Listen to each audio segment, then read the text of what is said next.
Is the name of the living God.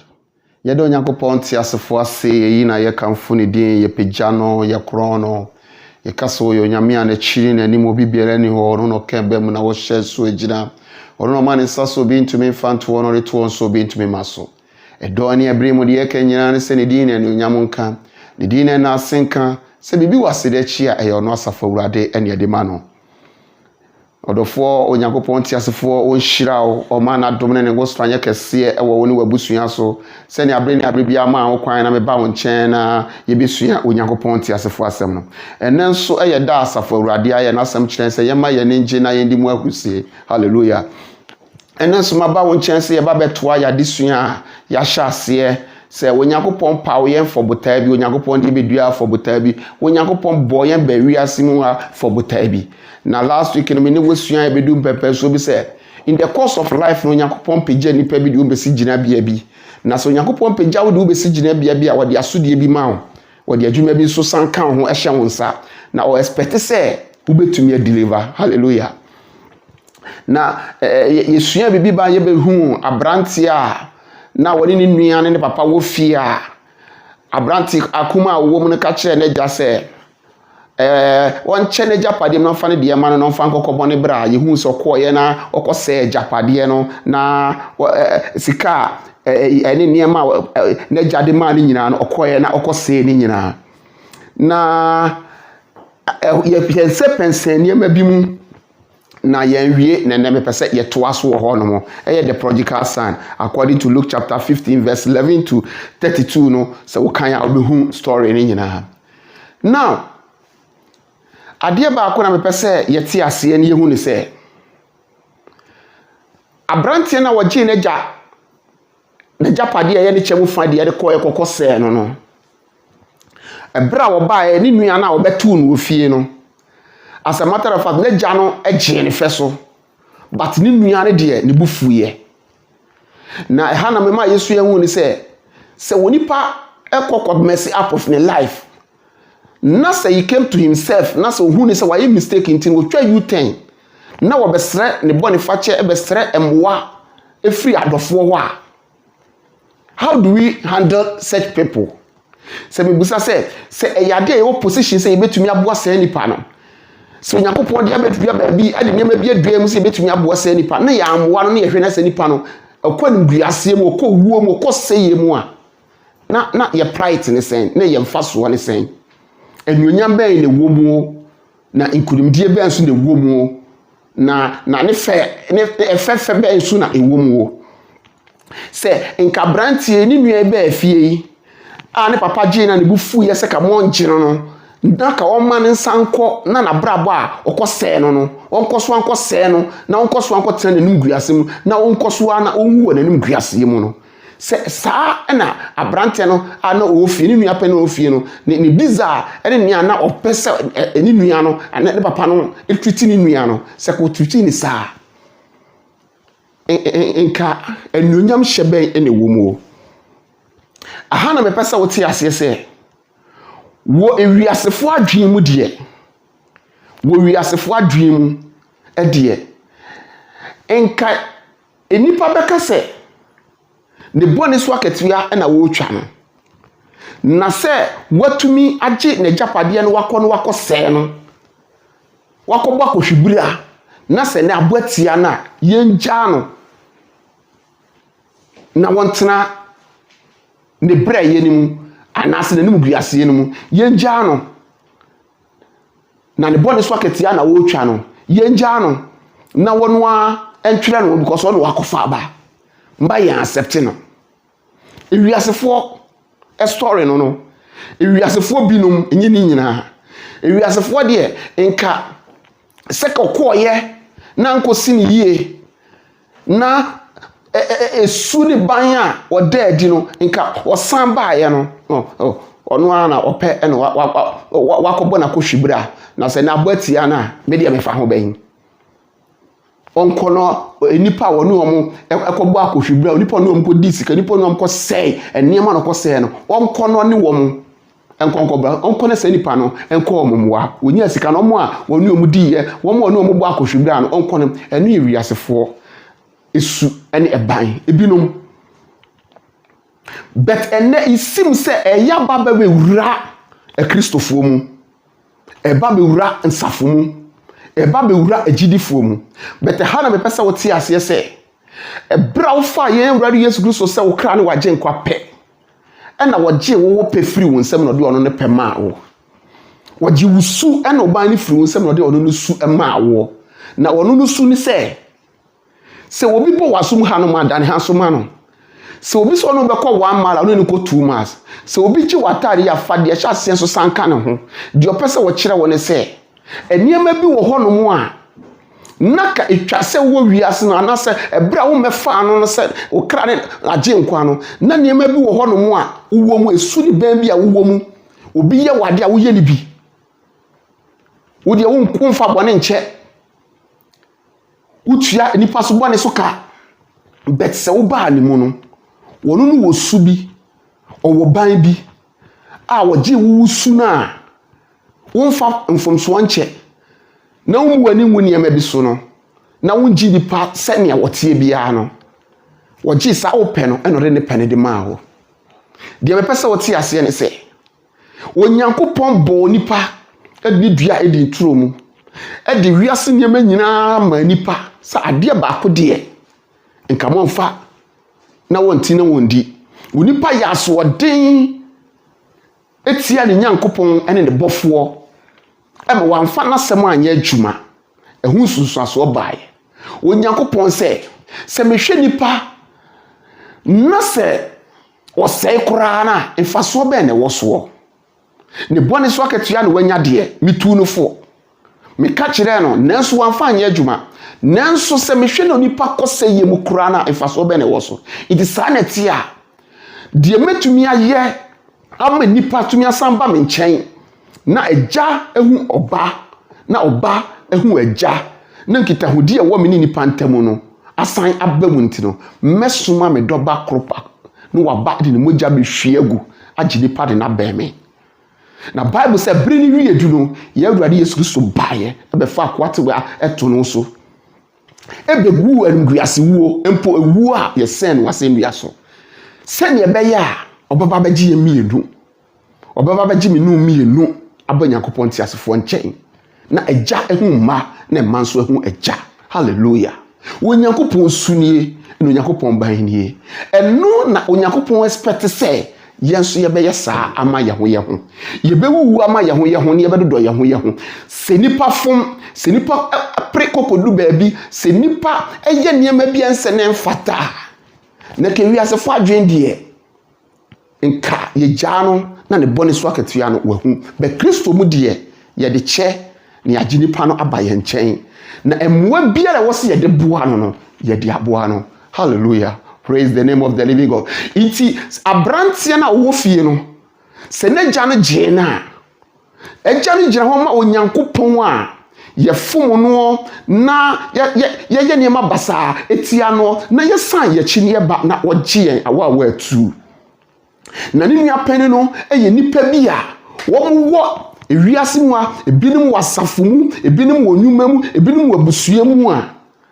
wo de eka wo nko no naka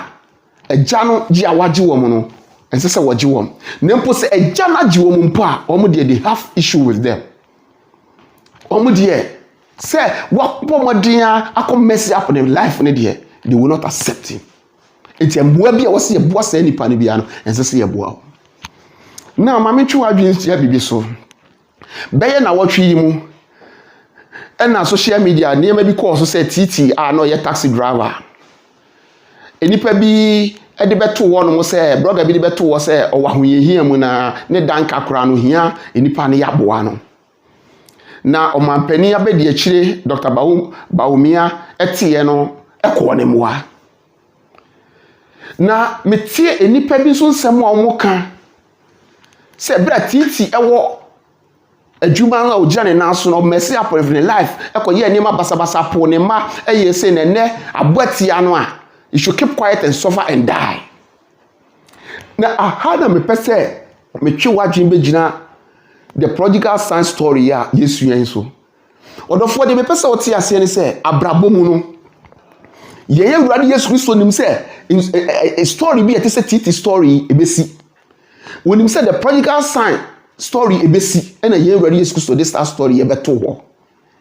Say enipa abrabo me nipa bi be ye asoden enipa bi ebeba kofi bra te se nea prodigal son ko ye te se nea yanka se titi ko ye ye bi. But se wonipa no enya no hu na oba. How do we handle the people? How do we handle them? You see, the rate and manner enipa ehun ne moboko ne mwa no eno na sa na Onyankopon hwehwe. Fine, enipa betumi akasa tia no, enipa betumi aka ne ombeka, ere de beti ase se Onyankopon do fo so che wa hu so aso bi wo de obefem wo. But the person what ase ne se, ade ye ni jesem wo mu ne se, ebra titie ni ba ne ho so no. Okọ ne mana okodi oba foforo bi nchen reject wo no epa wo mchew. Now I thank God for his children and I bless God for his children. Now I salute his children and say, "Omo dad no machi anchire omo agya. Na omo amomo papa enwo na nim guase mu, ne momo accept in the back. Na ne wo say emba ye magya bia no omo ye ma no. Because me tie interview bi on delay ye.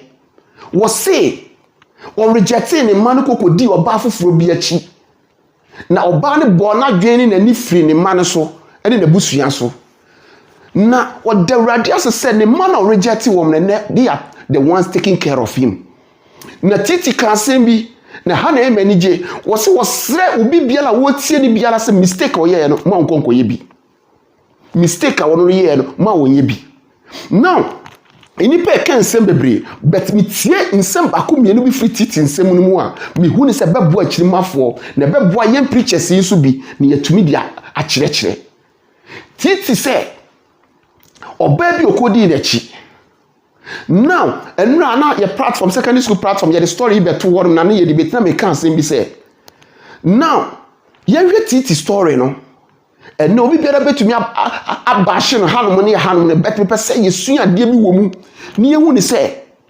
se no Onyankopon de oba ma wo and Onyankopon de wokun ma wo be content with the person that God has given to you. Because when nipa wo kwa kofa na kan ho no wonim honhom ekura no na no esu ne ban so ekura na wode ba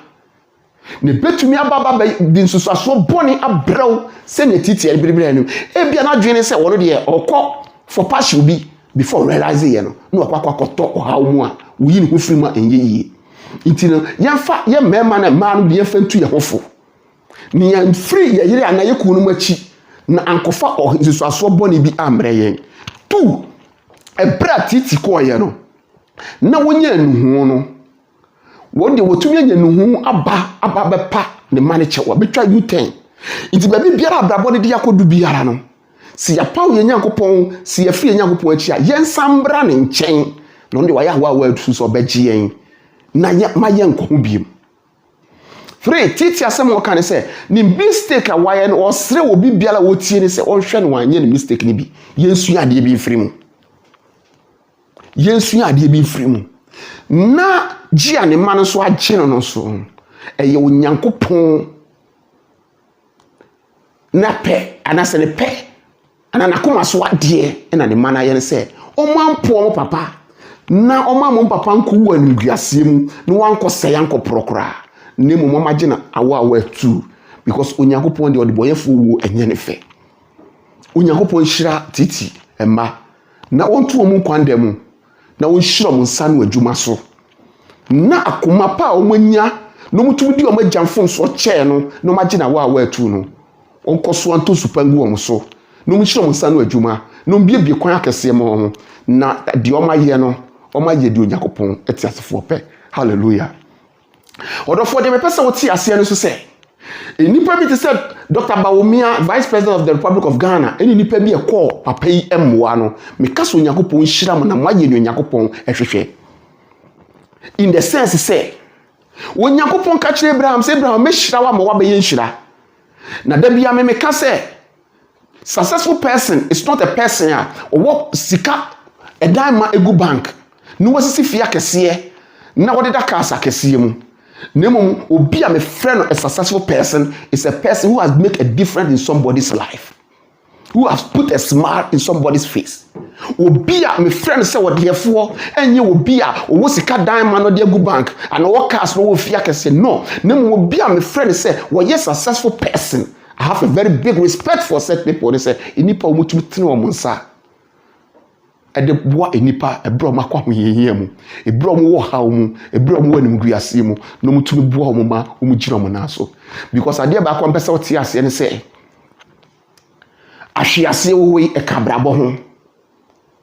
ahwiase ekabrabo ho inkuguo ekabrabo ho enumguase ekabrabo ho na mmom no yentrase se wo hwiase a wonda wa wo sore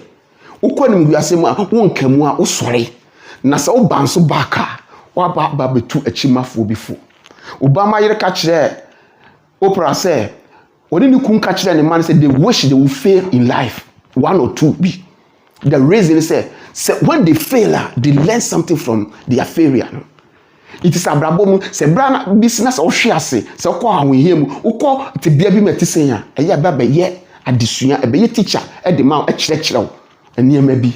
na wo kire bu gina wo na so a eniema e ba wo hwe ase no wanko ho na mom no ban so baka watumi asore waka na waye eniema na watumi de bi atu akirima fofo ene titi story ababa ye efutuo di ma ebinom prodigal son dey say o bible mu ache ayese beternity story ababa ye story abeda ho the man aye de yakopon ti asefo pe won mo yakopon apagya wo mo so a wo hira o mato wo mo nsam so akonemwa titi asakra na dwen abeka nia wo yeye na wo hire ni panse mo mo nko nia wo yeye mu bi ababa ye ade ada ho a ebaba boa ene generation ni any generation unborn odofo emre ni ntimidu besia na yesu ya adoma ne na wotwe beto aso ne yakoye nim na me ne wo akodu se nhira bi wo nyankopon de ahira wa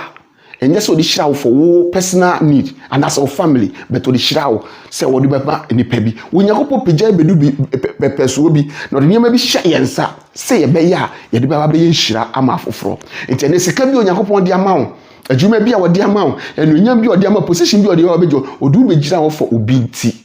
ene yesu ya adoma ene na wotwe ye beto aso odofo kopem se me ne obedi ahia biam no shalom peace and life to you. God richly bless you. Amen.